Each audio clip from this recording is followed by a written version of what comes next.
नमस्कार दोस्तों, स्वागत है आपका CA GK classes YouTube channel में।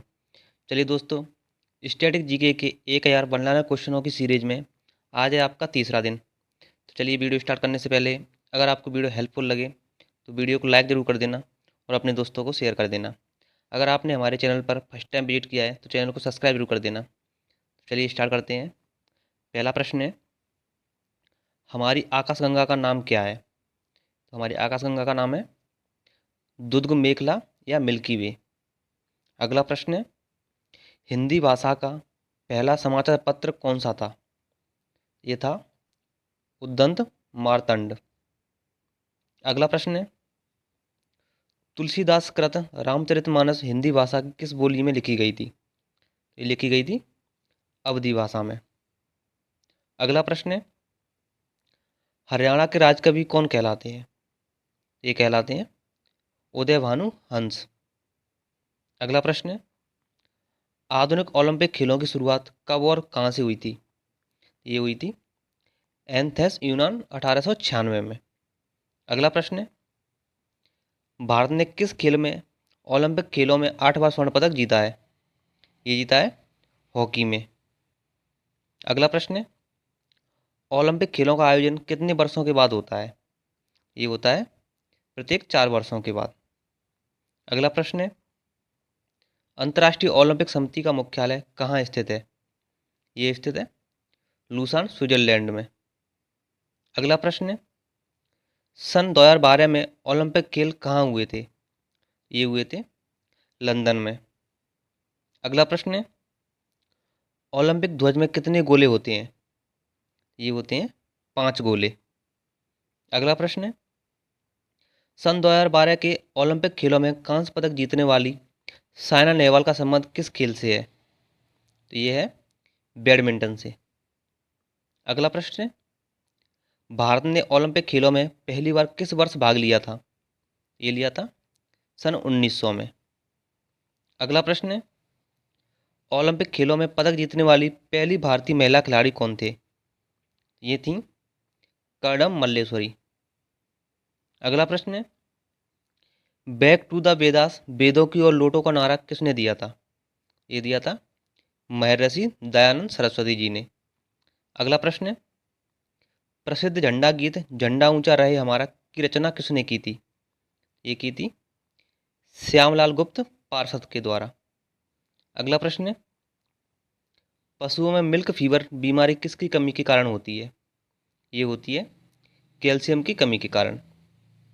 अगला प्रश्न है, मानव शरीर के किस अंग द्वारा यूरिया को रक्त से फिल्टर किया जाता है? ये किया जाता है गुर्दे के द्वारा। अगला प्रश्न है, किस एकमात्र भारतीय को अर्थशास्त्र में नोबेल पुरस्कार मिला था? ये मिला था प्रोफेसर अमर्त्य सेन को।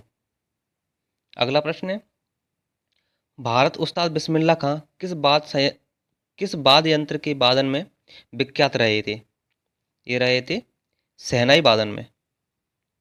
अगला प्रश्न है, भारत के अंतिम गवर्नर जनरल कौन थे?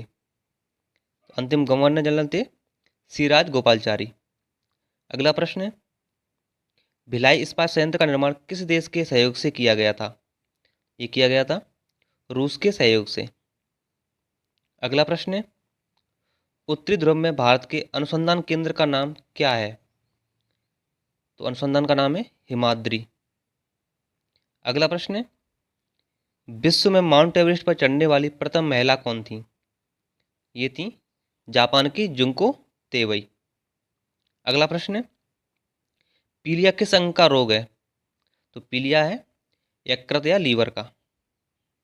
अगला प्रश्न है, द्रव सभी दिशाओं में समान दाब पारित करता है, यह कथन किस नियम से संबंधित है? यह है पास्कल नियम से।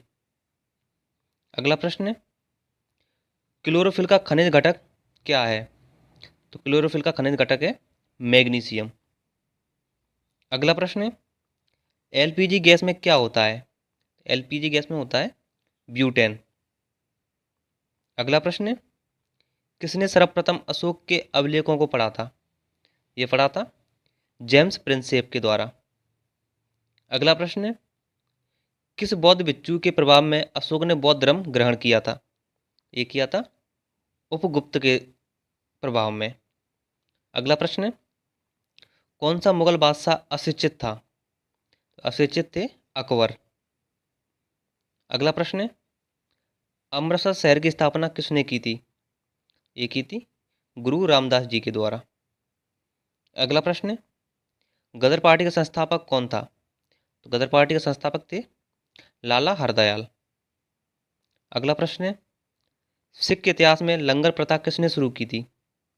ये की थी गुरु अंगद देव के द्वारा। अगला प्रश्न है, सबसे प्राचीन वेद कौन सा है? सबसे प्राचीन वेद है ऋग्वेद। अगला प्रश्न है, किस सुल्तान ने अपनी राजधानी दिल्ली से दौलताबाद स्थानांतरित की थी? ये की थी मोहम्मद बिन तुगलक के द्वारा। अगला प्रश्न है, प्रथम पंचवर्षीय योजना कब प्रारंभ हुई थी? प्रथम पंचवर्षीय योजना प्रारंभ हुई थी 1951 में।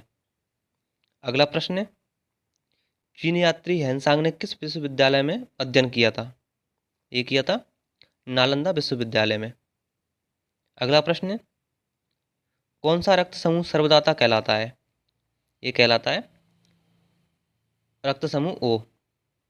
अगला प्रश्न है, मनुष्य के शरीर में कितनी हड्डियां होती हैं? तो मनुष्य के शरीर में होती हैं 206 हड्डियां। जब बच्चों के शरीर में कितनी हड्डियां होती हैं ये आपको कमेंट बॉक्स में कमेंट करके बताना है।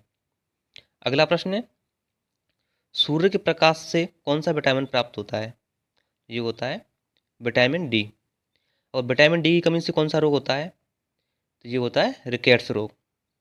अगला प्रश्न है, मादा एनाफ्लीज मच्छर के काटने से कौन सा रोग होता है? तो ये होता है मलेरिया। अगला प्रश्न है, टेलीफोन का आविष्कार किसने किया था? टेलीफोन का आविष्कार किया था अलेक्जेंडर ग्राहम बेल के द्वारा। अगला प्रश्न है, पृथ्वी सूर्य का चक्कर लगाती है यह सबसे पहले किसने बताया था? ये बताया था कोपरनिकस के द्वारा।